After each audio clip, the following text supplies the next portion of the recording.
तब आया जब साल 2013 में यहाँ के लोग एक अजीब सी बीमारी का शिकार होने लगे। यहाँ लोग चलते चलते या फिर कोई काम करते हुए अचानक ही सो जाते। कई लोग तो लगातार 6-6 दिनों तक सोते ही रहते और जब वो नींद से जागते तो उन्हें कुछ भी याद नहीं रहता। ये घटना सिर्फ 1 या 2 लोगों के साथ नहीं देखी गई, बल्कि समय के साथ एक बड़ी संख्या में लोग इस बीमारी का शिकार होते गए। जब इस पर रिसर्च की गई तो शुरुआत में तो ये सोचा गया कि शायद यहाँ के खाने या पानी में कुछ ऐसा है जिससे लोग इस बीमारी का शिकार हो रहे हैं, लेकिन जांच में सब कुछ नॉर्मल आया।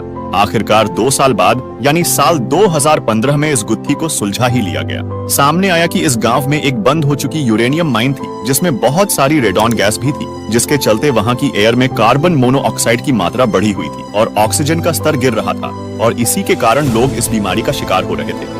Number 2, blood waterfalls. वाटरफॉल्स तो आप सबने कई देखे होंगे, लेकिन अंटार्कटिका में एक ऐसा वाटरफॉल मौजूद है जिसे देखकर ऐसा लगता है मानो पानी नहीं बल्कि खून बह रहा हो। टेलर ग्लेशियर से निकलने वाले इस वाटरफॉल को ब्लड फॉल्स के नाम से जाना जाता है, जिसे पहली बार साल 1911 में एक ऑस्ट्रेलियन जियोलॉजिस्ट ग्रिफिथ टेलर ने डिस्कवर किया था। कई सालों तक तो यही माना जाता रहा कि यहाँ से सच में खून बहता है, लेकिन जब इस पर रिसर्च की गई तो जो सामने आया वो इससे भी ज्यादा हैरान करने वाला था। पहले तो साइंटिस्ट ये देखकर हैरान थे कि बाहर का टेम्परेचर -17 डिग्री सेल्सियस होने के बाद भी ये पानी जम कैसे नहीं रहा है। तो इसके पीछे का रीजन ये निकल कर आया कि इस ग्लेशियर के नीचे एक लेक मौजूद है जिसके पानी में समुद्र के पानी से भी 3 गुना ज्यादा सॉल्ट है। अब क्योंकि सॉल्ट वाटर का फ्रीजिंग पॉइंट नॉर्मल वाटर से कम होता है, इसलिए ये जमता नहीं है और इस पानी के लाल रंग का होने के पीछे साइंटिस्ट ने पाया कि इसके पानी में पहाड़ों से निकलने वाला आयरन मौजूद है और जब किसी एक पॉइंट से ये पानी ग्लेशियर से बाहर आता है तो इसमें मौजूद आयरन हवा में मौजूद ऑक्सीजन से मिलकर आयरन ऑक्साइड में बदल जाता है और इसी वजह से इस पानी का रंग लाल दिखाई देता है। ये ठीक उसी तरह है जैसे लोहे पर जंग लगता है और वो लाल रंग का हो जाता है।